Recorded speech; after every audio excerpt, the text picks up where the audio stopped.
Good morning, all of you.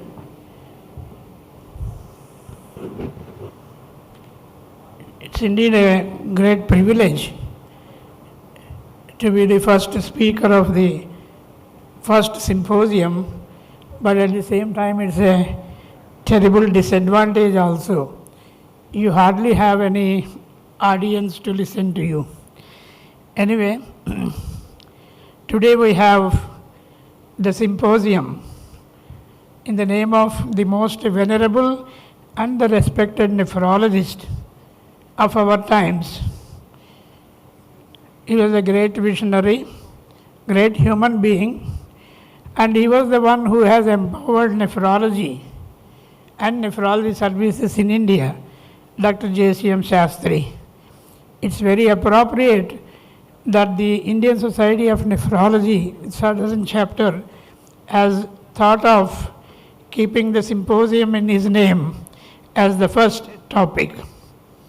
I thank the organizers for giving me this wonderful opportunity today and give me the opportunity to participate in this symposium and give a few of my thoughts. The topic, of course, as all of you know, is the evolution, equity and empowerment of kidney services, a champion's challenge. You know very well that the development of nephrology or the evolution of nephrology anywhere in the world or anywhere in the country is more or less the same. You have the same kind of development all over, but it all depends upon where you are working. You may be an academic nephrologist or a practicing nephrologist.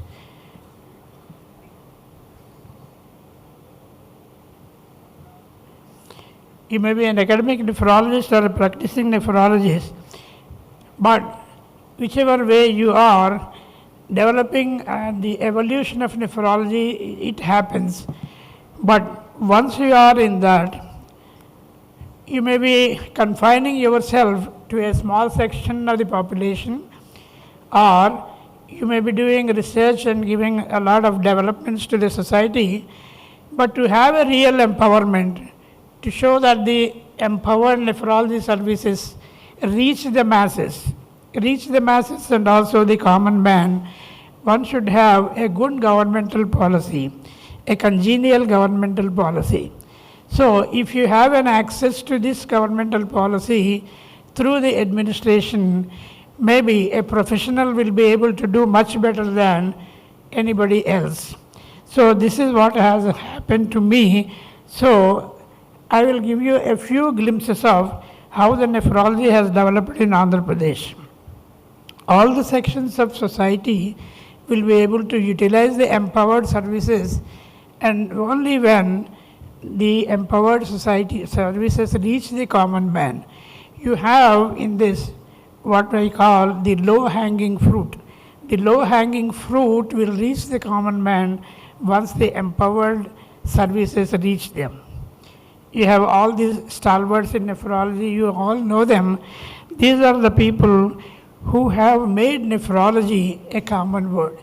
So those days in 1980s, though a lot of specialties were there, not many people knew about nephrology. You have other specialties very well known, but these are the people who brought nephrology to the forefront and made nephrology a common name in India, in Andhra Pradesh. To start with, the fountainhead of knowledge or the crucible of any development of any specialty is the medical colleges in that particular state. We have these medical colleges started in 1978 and going on up to 1994. This is only up to 1980s and 1990s. Once these medical colleges have been started and they have the nephrology departments in them, you have the nephrology services in Andhra Pradesh also growing up very fast. But in 1980 to 1985, the services were very limited. You have a very few nephrologists practicing, you have very few nephro transplant centers, and the role of nephrology in the society was very limited.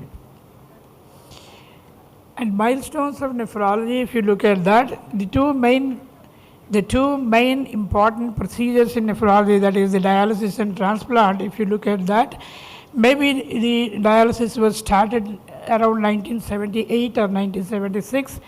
Dr. Rambhupal was the first person who has done the nephrology training and then came back to Hyderabad and started these services. Subsequently, it has gone on to other places like Visakhapatnam, Tirupati and other places. You have, to start with, as in any other state, acute intermittent peritoneal dialysis may be the only one.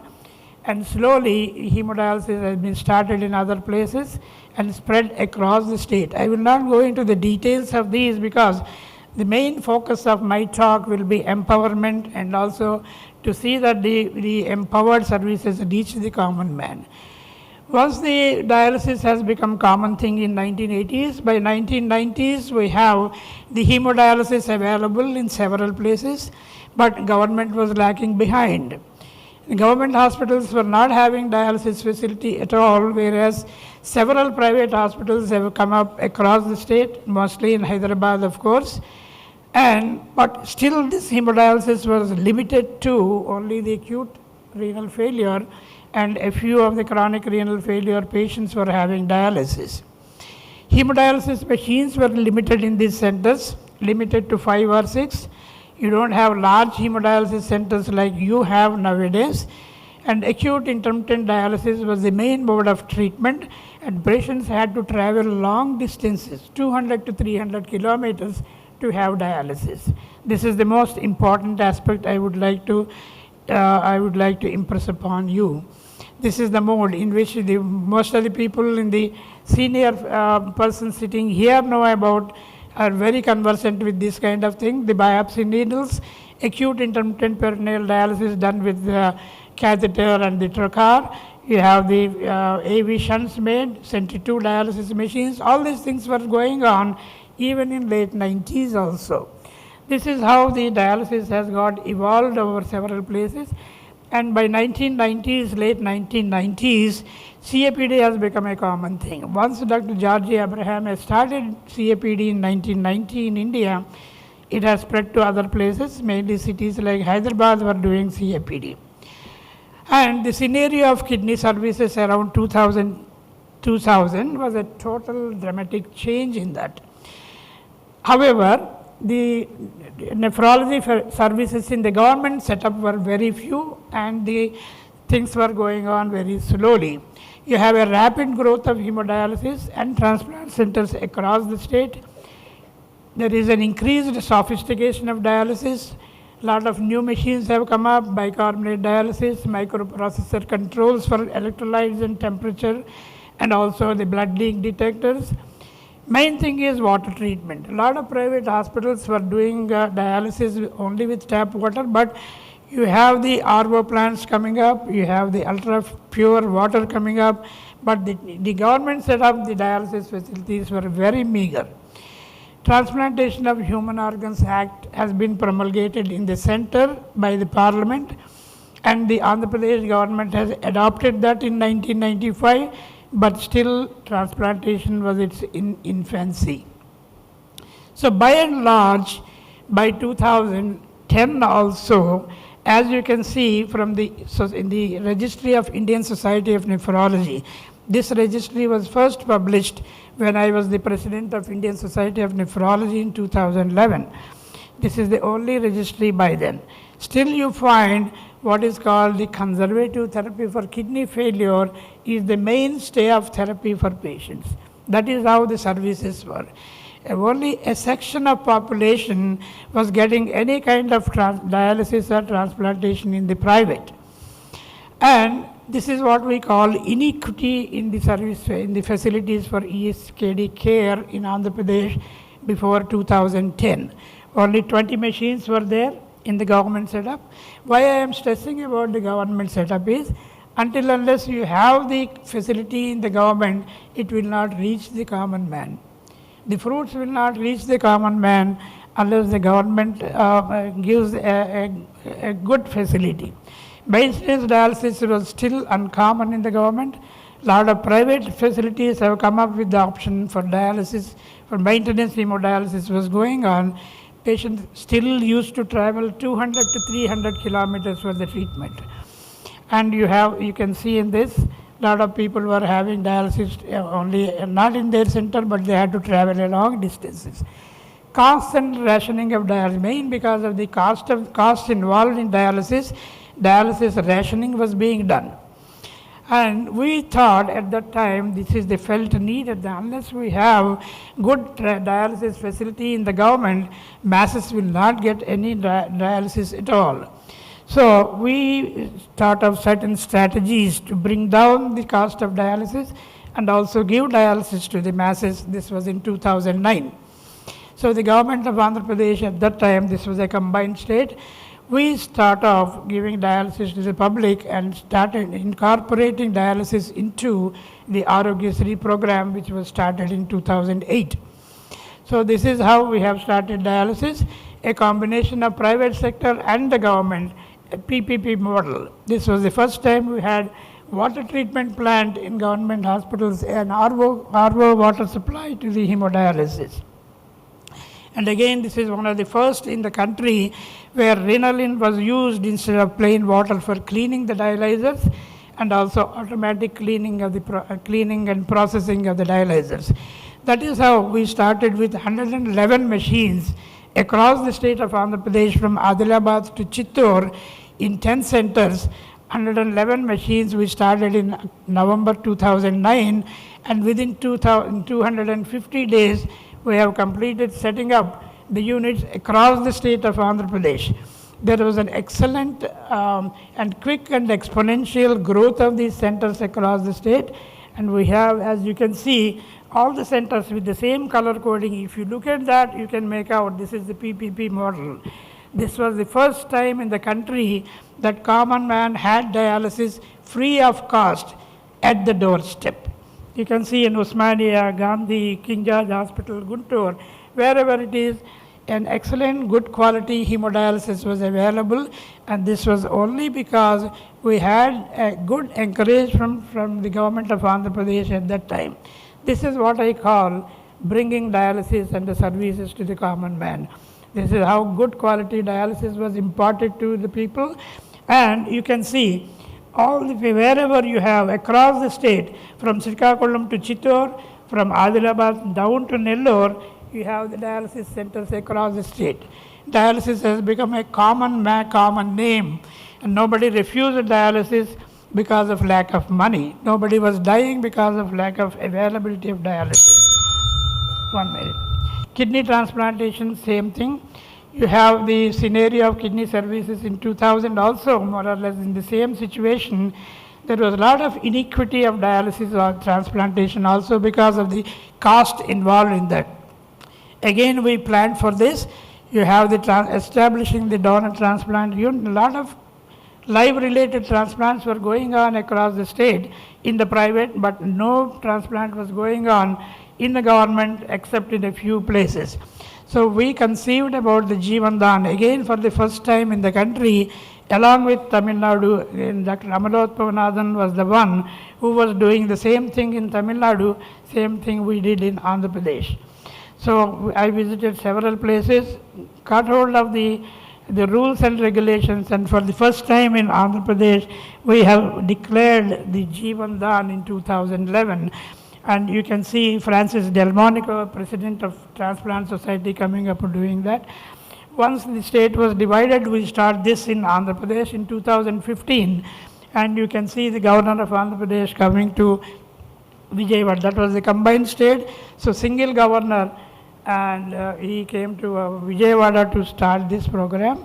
And since then on, we have been doing, so that is how the dialysis and transplant programs have been made useful to the common people, and empowerment of dialysis. Government is also subsidizing a lot of things. Now you find chronic kidney disease and transplant people getting pensions from the government of Andhra Pradesh. The notion of health as a good to be bought and sold cannot be a substitute for the notion of health as a fundamental human right. With this philosophy only, all the nephrology services were brought within the reach of common. The other thing we did was the entrance examination, the computer-based entrance examination for the first time in the country was done in Andhra Pradesh. This is useful for the nephrology trainees also. You have the super specialty as well as the specialty examination being done by that. And we have the research. Churning out papers may not be a very important thing, but bringing the research for the use of common man is the most important thing. This is done by us by the discovery of chronic kidney disease of unknown origin for the first time in the country in Andhra Pradesh. So with that, the government has set up a new kidney research unit in Palasa. That is how we could spread the knowledge of nephrology, the services of nephrology, and also the facilities, modern facilities of nephrology across the state, with the result that you have now 155 hospitals, 130 nephrologists, 63 transplant centers in the divided state of Andhra Pradesh, in the newly born state of Andhra Pradesh, leave alone Telangana. So all this possible only because the main person who has empowered India regarding nephrology is Dr. K.S. Chugh, and we could give him the DSC also.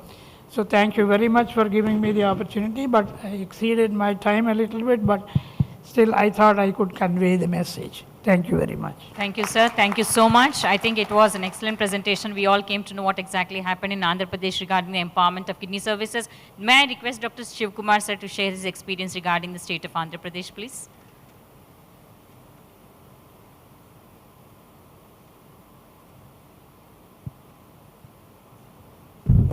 Good morning to all. I don't want to take much of a time. Mostly, Dr. Ravi has elucidated everything that has been happening over the last several decades. The only thing is, for the first time in probably in India and one of the centers in Southeast Asia, in Tirupati, after my predecessors has carried on the palanquin in a very effective way, we started the dialysis program, more than 100 dialysis units under one roof. And the Pranadhanam program through TTD and then governmental financial supports, they have all helped us to start that program. Actually, when I was the concept has come into my mind, and then confidence has come into my mind when I saw 60 machines in Toronto when we were managing at one go.